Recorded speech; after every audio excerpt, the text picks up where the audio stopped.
Oh, it might have been off that entire time, Dr. Aaron. Just kidding.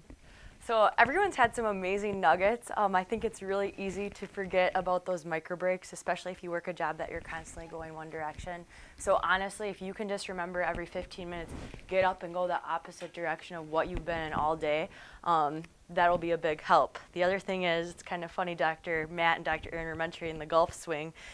Every time I've gone with those guys golfing, I just come in there and my softball part comes out and I'm like, oh, going through, and it's probably like the first 2 hits. And so warming up and taking care of your body is huge. So you really got to give 100% to yourself too, even if it's warming up or eating healthy or doing anything like that, to be able to give everybody else 100%. Believe me, when you hurt your back on the first swing for the golf game, it never ends up being a good golf game, and your teammates are very depressed about you. So today, with spring around the corner, we've been seeing an increase in ear infections. So if you have those little ones who have been a little agitated with their ears, here's some awesome advice here.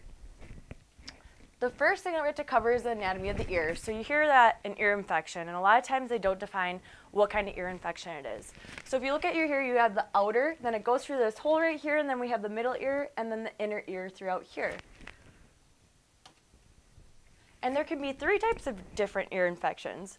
So the first one is your inner ear.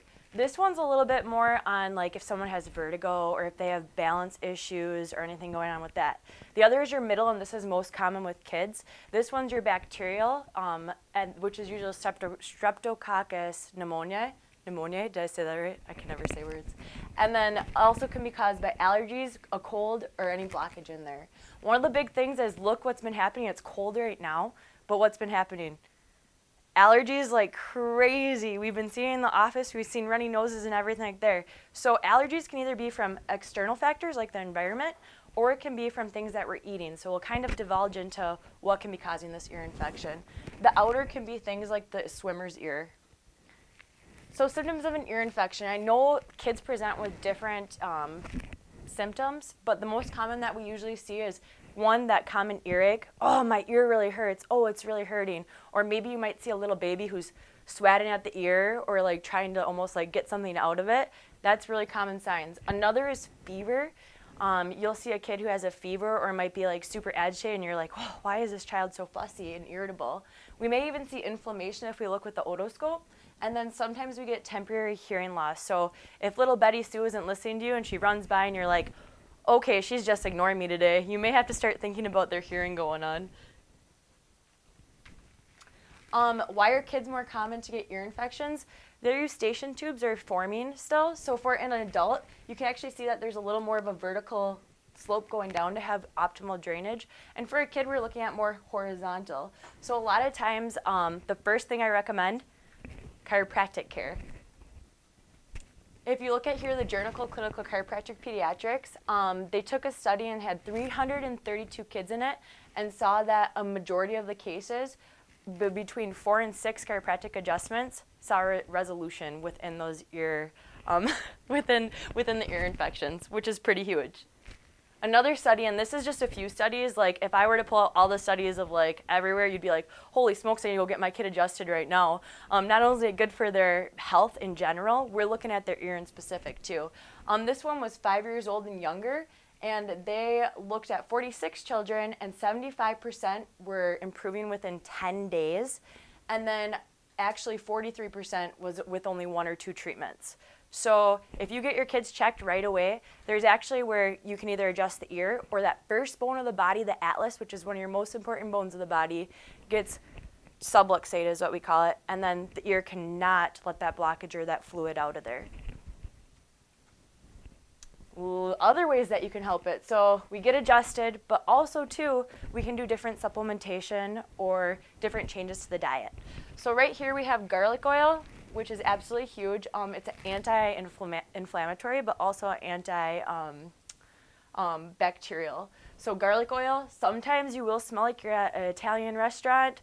I used to eat cloves of garlic, and I felt great, but man, I feel like I was walking around Olive Garden. Probiotics are really good too. So probiotics for the gut, and at our office we sell Flora Boost, which is literally like safe for all ages, and you stick it on your finger for little infants and just put it in their mouth, and that will help get that gut going. We'll talk a little bit about antibiotic use, but one thing is if we flood them with antibiotics, we're taking all that good gut bacteria like Dr. Bouch introduced the talk with. Other things is check foods. So either you can get testing, or really I like to look at gluten and dairy first off. We'll talk a little more about that, but when a child is in inflammation and what you guys are saying, a healthy diet, you're way more likely to get ear infections. You're way more likely to be getting sick if you're not eating that healthy diet. So all those nuggets you guys said, like these guys are the sneaky chef over there. Oatmeal with veggies, I think that's a great idea. If we could eat veggies for breakfast every day, oh my gosh. I mean, we could train our kids to be like veggie monsters, because I even struggle with it sometimes. Mullein oil is another suggestion, tiny drops, and that's right here. And then heat and rest. There's little techniques that you actually can use that you put a sock over your ear with Himalayan salt in it, but we'll talk about that in the last slide. Vitamin D3, K2. Couldn't emphasize enough how much kids need vitamin D. We live in northern Wisconsin especially, where we don't see the sun for like 9 months out of the year, right?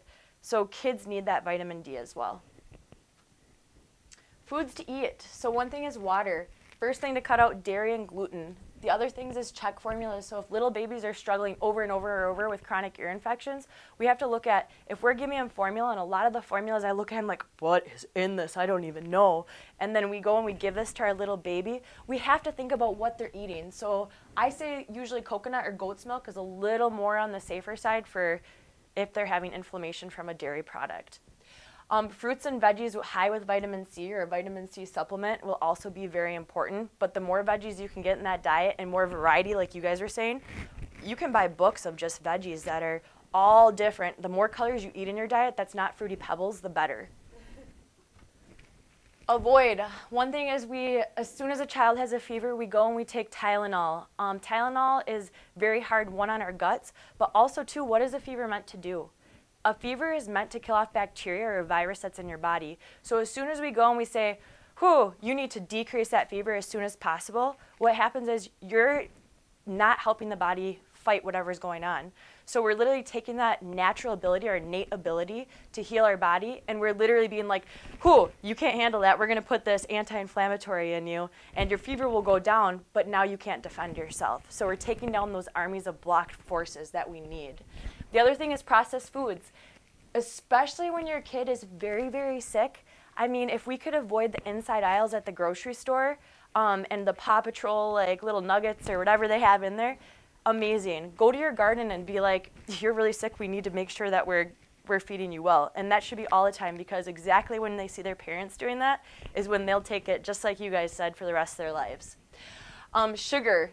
Anything that rhymes with gross. So Nickelodeon, does anybody remember that? Had the gross song. So like it was like sucrose, luca, bubba, glucose, like all of this. It had a whole song on it. I don't know where it went. But literally anything that rhymes with gross and has sugar in it, we want to avoid, especially when we're sick. If it's a bacterial infection, it will feed off that sugar. A lot of times then our body cannot help itself.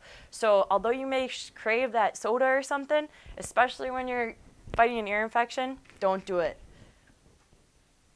This is this was a very specific, I got it from joshaxe.com, was one of their protocols. It just talks about the garlic ear drops, how you can use those, how zinc is also big on fighting viruses. There is so much research coming out on zinc that as long as we're doing it correctly, it would be a great supplement to add into your diets. Vitamin C, and then also the vitamin D3.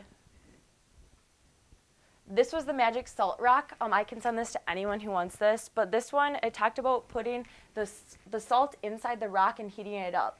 One of the big things is that you put the salt on your ear, and they call it the magic one, and I could go into all the physiology and everything of it, but basically it helps drain that ear, so if you are having an ear infection, you get relief. The biggest thing that when you're doing a salt rock and you make this, or a salt sock, tongue twister, is that you don't use a colored sock, because as soon as you heat up a color sock, for some reason the dye like can burn or whatever. So I always think anything without that is probably good anyways, because that could be dangerous. And this is just kind of going through the antibiotics. So if you can avoid those and try these methods first before you start, delving into that, my kid needs to take antibiotics for every ear infection. I mean, if you go through the root cause of the problem, we can figure out a lot and be able to help the kids a lot. So bring them into the chiropractic office, try these methods, and let us know if you have any questions. Thanks for watching, and Dr. Bouch is taking the floor.